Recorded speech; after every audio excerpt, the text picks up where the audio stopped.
One day I need to do a story.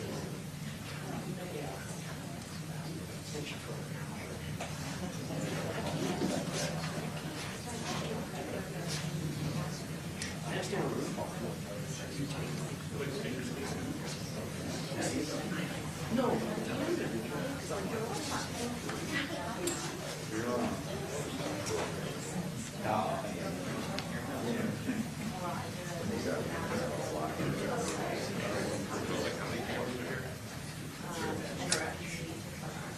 All rise.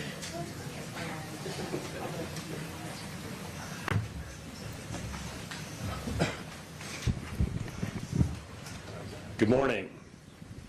I'm Brian Hughes, Senior Communication Advisor to the Trump campaign. Welcome and thanks for coming.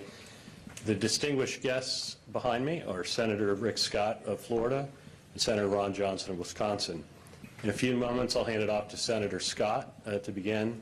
He'll make some remarks, and then he'll hand it up to Senator Johnson. Some housekeeping before we get rolling. Obviously, today started at 11:30. The rest of the week, we're scheduling these at 10 a.m. local time in this same room. More advisories will go out each night about the participants and other folks that will be joining. So what's noteworthy today before we get started is while we're here at the DNC each day, President Trump and Senator Vance are doing battleground states. On Friday, President Trump will actually do 2 separate states. So we're out in the battlegrounds. We're here in Chicago. We have surrogates and activities in battleground states throughout the week, which is a stark contrast to Kamala Harris, who, while we're doing press events here, the president will be doing gaggles and other press availabilities. And apart from, a flyby at a gas station, we're not hearing a lot from Kamala Harris about these policies that she's talking about. And I think there's a good reason. When she does stop and take a question, like she did yesterday, and was asked how she'll pay for the proposals that she's advocating for, she told you it's a mistake to ask how things will be paid for. I think that's a good summary of her economic policies. It's clear the Democrats think the best strategy they have is to keep Harris and Walz away from you all, and we stand in contrast to that. So today we're going to talk about contrasting economic policies. You'll recall from the convention, we had a day which was about making America wealthy again, and the senators are here to help contrast the Trump vision for making America wealthy again compared to the policies of Harris and Walz. With that, I'll give it to Senator Rick Scott. First, it's great to be here. First thing, I'm here with my good friend, Senator Ron Johnson. We are 2 business guys that built companies and focus on how you build a company and get the economy to go.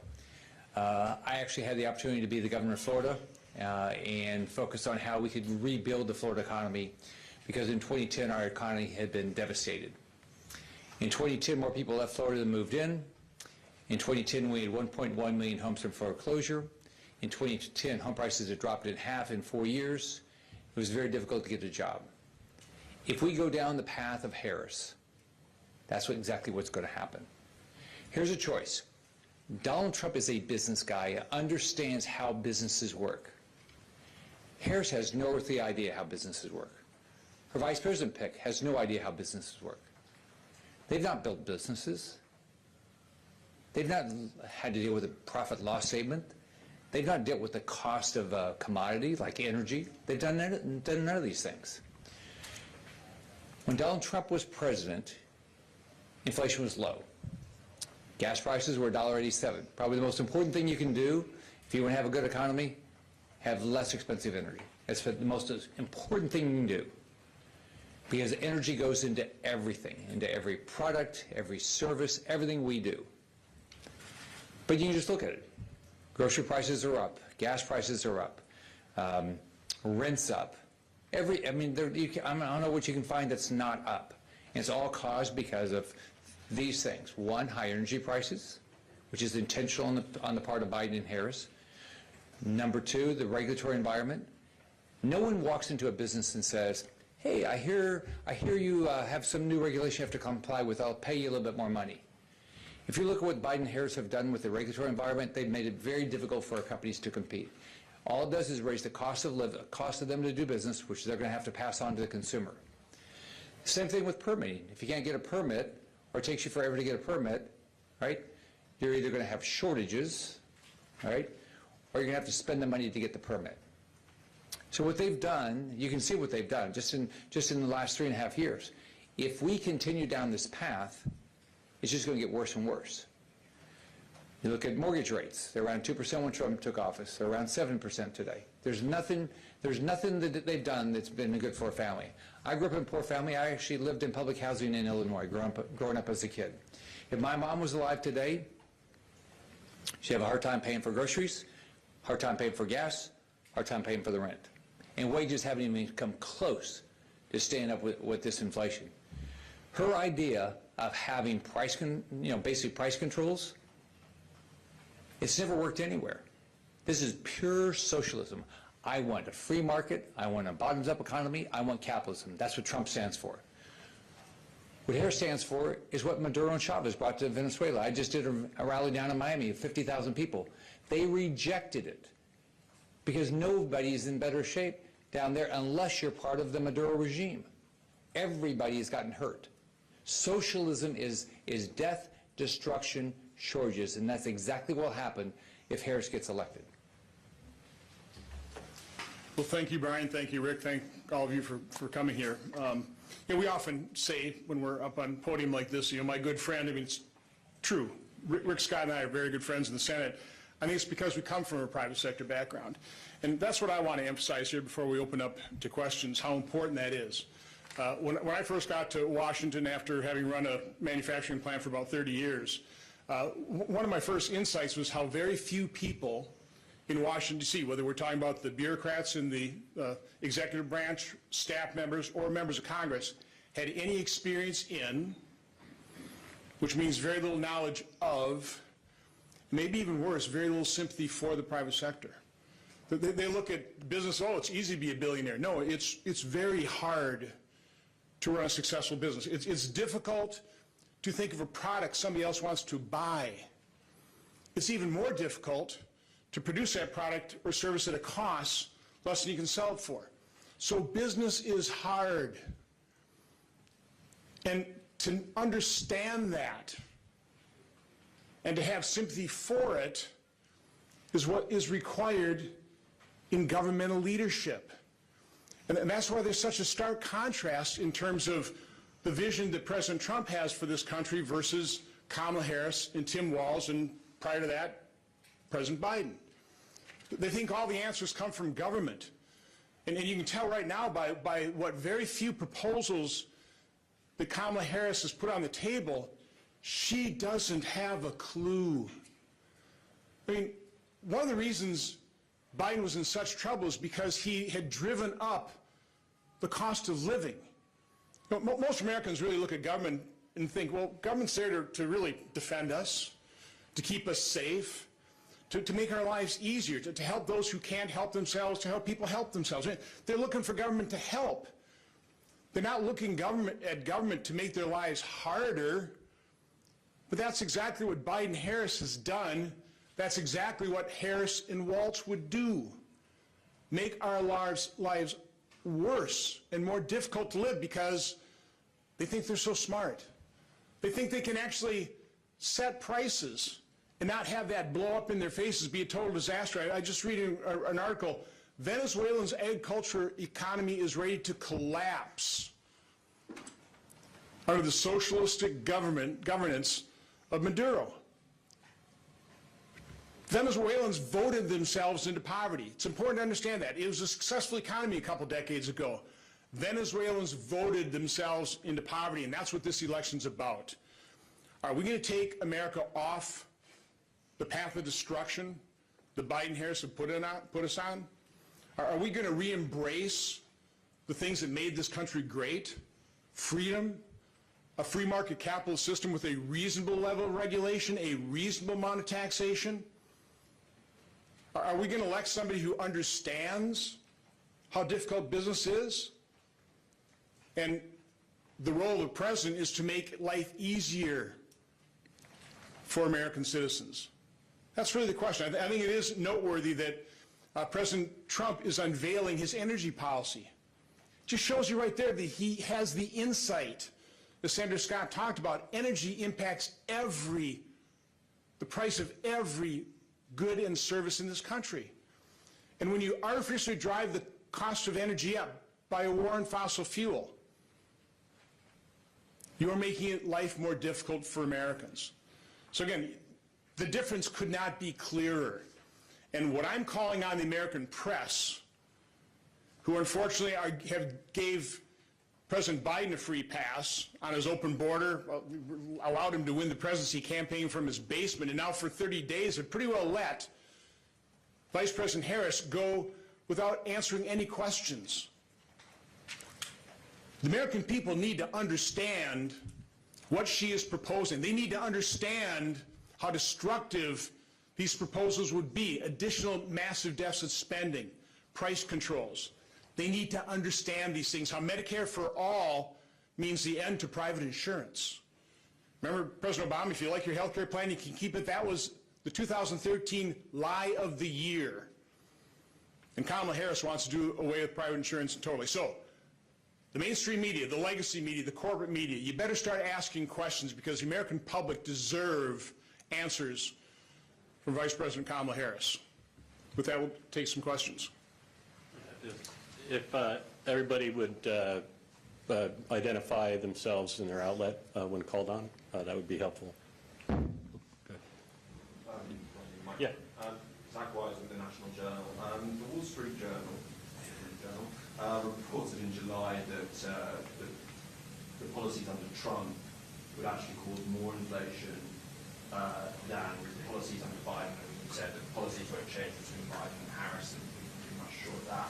What do you make of that? This is from the Wall Street Journal, and they're citing many economists. Let's look at the numbers. Trump was in office. Where was inflation? It was way under 2%. Gas prices were $1.87 when we left office. Let's look under Biden and Harris. I mean, you can look at all these numbers. I mean, it's as simple as that. Do you have a choice? You can look at, we have two people that have a track record. And who are you going to pick? I'm going to pick the business guy that understands that you've got to get the economy going again, that you've got to get energy prices down. You can't have higher regulatory environment, higher taxes, higher fees, higher permitting, higher everything, and think prices are going to come down. It's pretty simple to me. And I would think the premise of that study was the tariffs that President Trump is proposing, and those tariffs are meant to discipline China. I mean, we ought to be concerned about the fact that President Biden was compromised on China, so he ended a very successful program, the China Initiative, to try and stop China from stealing intellectual property on college campuses. That's what President Biden did. Now, fast forward to Governor Walz, who seems also pretty compromised by his relationship with China, and Vice President Harris would be equally soft on China. So we need to understand that one of the reasons we lost manufacturing jobs, one of the issues we have with our economy, is because of China's misbehavior, the fact that they're not following the global rules. So that you've got to do something. I think President Trump would agree with me. It would be nice to have a tariff-free world, but that's not the situation we live in. So again, I would just reject that study. I think tariffs are going to be necessary to do something to discipline China. And to get American jobs back. I mean, first off, look at what's happened to the middle income in this country, our middle class in this country. It's been devastated by what China's done. China lies and cheats and steals about everything. They don't comply with anything at all. They don't comply with trade agreements. They don't comply with the WTO. And guess what's happened? We lose jobs. Both of you, I'd like to hear from you, especially this week. What would you like, Matt Smith, I said in Milwaukee, apologies. What would you like to hear from President Trump specifically this week on the campaign trail? Is he focusing enough on policy? Absolutely. I mean, it's clear. I mean, he's put out He's put out exactly what he will do. She won't even do an interview, okay? Because one, whatever she puts out has been a disaster, and number two, she can't answer any questions. Senator, how does he win Wisconsin? How did I win Wisconsin? How does Trump win Oh, Wisconsin? it's, I would say ground game, ground game, ground game. He's going to need a little assistance from a media that's a lot more honest and unbiased. And let's be honest about this. I mean, as much as I doubted that Biden would be their nominee, I would always say whoever they were going to replace him with would be immediately put up on a pedestal and crown the new Messiah. I mean, so I've made that prediction, but even I have found it breathtaking the extent the legacy of corporate media have done exactly that. Not held her accountable, not asked her tough questions, not demanded. I mean, she did not get one vote in the primary. This is a coup.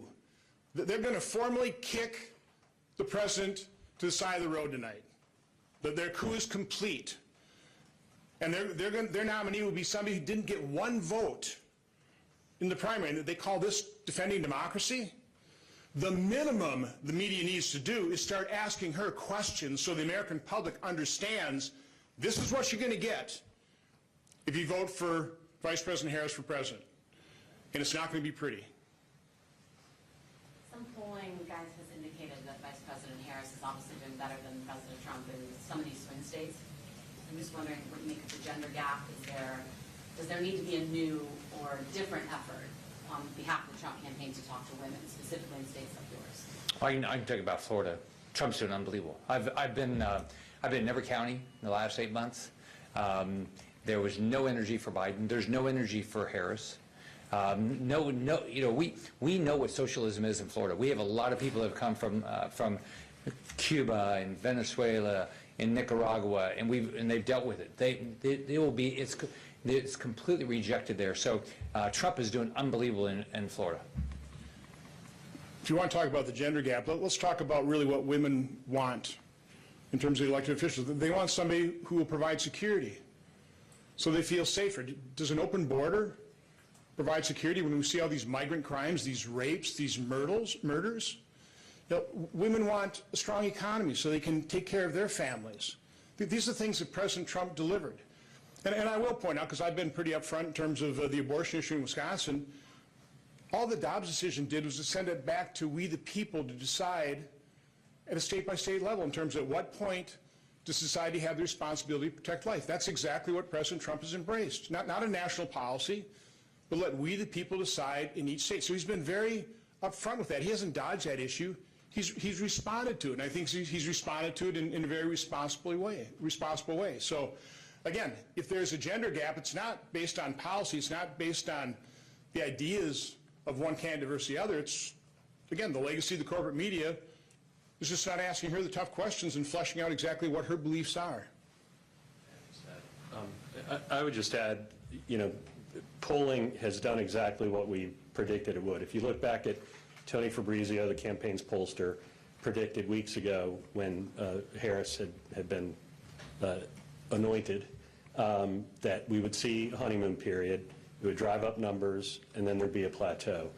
We believe internally, based on the data, that the plateau is reached. Obviously, the 4-day infomercial has begun, and we think on the other side of that, essentially the race is where it was expected to be, and now we get to the business of having a campaign.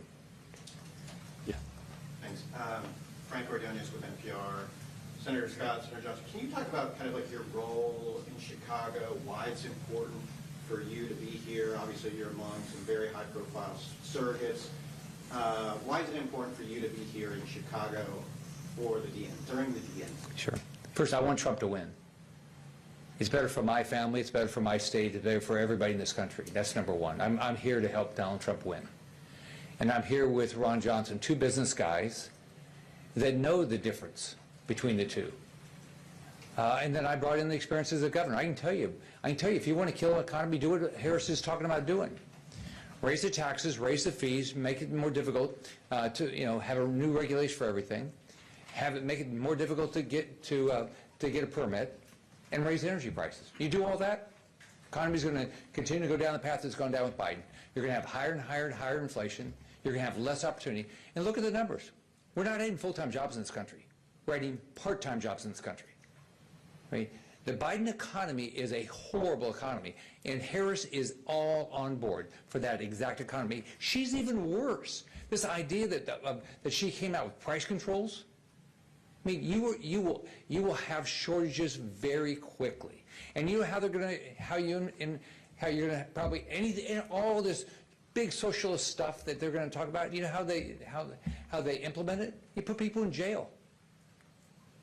I mean, this is what socialists do. It's always oppression. It's always death. Look anywhere. There's nowhere in the world socialism has worked.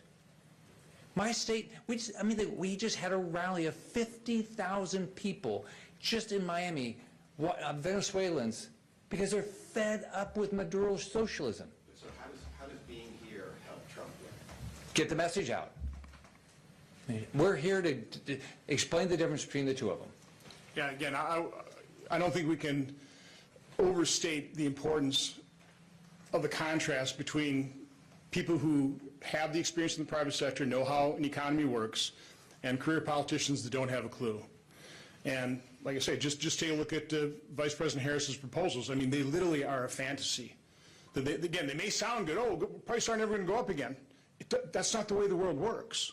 You know, Donald Trump understands that. She obviously doesn't. I'd say another reason I'm here is, you know, having been chairman of Homeland Security, I mean, I was monitoring the situation at the border for 4 years. You know, under President Obama. By the way, he sparked this with DACA. That was the first, and that is the proximate cause of all these other subsequent border crises, is his unlawful deferred action on childhood arrivals. But, you know, I've been tracking this, and I saw how Donald Trump successfully dealt with the issue. Brought it down from his peak, about 5,000 a day, just for 1 month, down to a little over 500. President Biden, in December 2020, averaged 10,000 people a day. 7,000 people per day over his entire administration. One day he had 14,000 people a day, illegal immigration. That impacts the economy. There are reports New York is spending billions of dollars on their illegal immigration problem. Chicago, they can't help. They're spending, I heard that on news report, $800 million. That's money that's not available for taking care of the citizens in Chicago, in New York City, and this is happening all around the country. So their open border, again, the negative consequences, we'll be feeling those for years, if not decades to come, but they have a very definite economic impact. And particularly for people at the lower end of the income spectrum, people looking for entry-level jobs, they're the ones that are going to be competing with illegal immigrants that are being hired by unscrupulous employers. This isn't good for anybody. Like Senator Scott said, I'm all for legal immigration, tied to our economy, controlled. This illegal immigration is awful for our economy and for Americans. Couple more. Julia Johnson, Fox News Digital. Top surrogate for the campaign for the Democrats, Chris Coons, defended Kamala Harris's proposal and said that assured Americans that she believes in the free market. And I'm just curious, he says because they're increasing the supply, he cited additional housing as a reasoning for that. And I just, what's your thoughts? So does Kamala Harris believe in the free market? So Chris Coons' extensive experience in the private sector is what again? I'm not familiar. Yeah, I doubt he has a clue. And by his comments, he obviously doesn't have a clue. So no, all that $25,000 per house subsidy for a new homeowner or buyer would do is just drive up the cost for a new home. Putting, again, and this is one of the real tragedies of what the Harris-Biden administration has done. They've put home ownership out of the reach of so many Americans, particularly young people. You'll throw on top of that the fact that we've enticed our children collectively to incur $1.7 trillion of student loan debt, so they're in a huge debt hole. You've increased the cost of housing payments, interest, mortgage interest as well, and now Americans can't reach that American dream. I mean, that's a travesty. That is how people built up retirement savings and equity over their lifetime, is buying a home. And again, because of Biden-Harris, they put that out of reach, and $25,000 subsidy is just going to make it worse. So again, Chris Coons, unfortunately, nice guy, does not have a clue like so many of his Democrat colleagues, in terms of how a real economy works. Hey, she could do a press conference and explain how it works, right? Why don't she come out and do a press conference and say, hey, this is my background, this is why I know so much, this is the jobs I've had as a kid, I worked in all these jobs. But where's she? Dan. Dan Baldwin, One American News. We're seeing President Trump sort of set the barnstorm some of those key swing states. Part of that includes visiting the southern border in Arizona. Senator Johnson, you touched upon it. Is it possible to lower some of the numbers we're seeing standing behind you, children's food up 24%, with the policies that the Biden-Harris administration has implemented at the southern border? Well, first of all, the inflation damage has been done. You know, the stat I always like looking at, because people don't really, it's hard to understand percentages exactly what it means. So the stat I use is $1 you held at the start of the Biden administration is worth 83 cents. It's literally like they took 17 cents away from you. So that damage has already been done. Now, what you need to do is make sure that inflation doesn't continue. And with Kamala Harris proposing $2 trillion more in increased child tax credit and health subsidies, you know, $25,000, you know, where's this money going to come from? Well, it's going to be borrowed. That's printing more money. Inflation is pretty easy to define. It's too many dollars chasing too few goods. So you're massively spending deficit dollars, printing money. At the same time, you're instituting price controls, which will absolutely reduce the supply. So you're exacerbating the problem. You're not fixing it all. You're doing the exact wrong thing on both ends of that equation. Reducing supply and dramatically increasing the number of dollars. It's going to be a disaster. And again, that's what the media needs to have her explain. Why wouldn't it work that way? She won't be able to answer that question. I hope she gets it. Okay, right here. We're senators, we like to talk. Hey, Darren Malone from your Bloomberg News. Thanks for doing this. Can you talk a bit about Trump's outreach to black voters, and is there any worry that some of his attacks on Harris has undercut that effort? Well, what you have to just admire about Trump is he's out there. He's out there every day. Look at these rallies. I mean, to get 30,000, 40,000, 50,000 people constantly show up, and they're the melting pot of this country. They're from all walks of life. I mean, I was getting my tire fixed yesterday, and the lady working there said, "I am all in for Trump," and she said, "I mean, my life was better. I was making more money." I have so many people tell me, I want Trump back in office because I was making more money. So I'd like to add, you know, Republican Party, we're the party of Lincoln. We're the party that ended slavery. We're here in Chicago for the DNC. That is the party of identity politics. You know, one thing I can absolutely guarantee about President Trump is he wants to be president for every American. And during his presidency, every American benefited. You know, real wages were up, and quite honestly, they were up higher for many of these demographic groups. So again, we don't play identity politics. You know, we actually embrace what Martin Luther King talked about in his famous speech: judge people by the content of their character, not the color of their skin. That's who President Trump is. Take a look at his press conference he did in the Bronx. I'd quite honestly encourage him. I'd love to see him do that in Milwaukee. I suppose he'd come to Chicago. There's probably not much hope of him winning in Illinois, but I'd love to see him come to Milwaukee, because the input I'm getting, now I'm doing some urban talk radio in Milwaukee, there's pretty good reception to it, quite honestly. So again, President Trump wants to be president for every American, and again, he's shown that he was, and he can do it again. Thanks, everybody. Reminder, we'll start 10 a.m. local tomorrow, and appreciate you all coming out. Thanks, sir.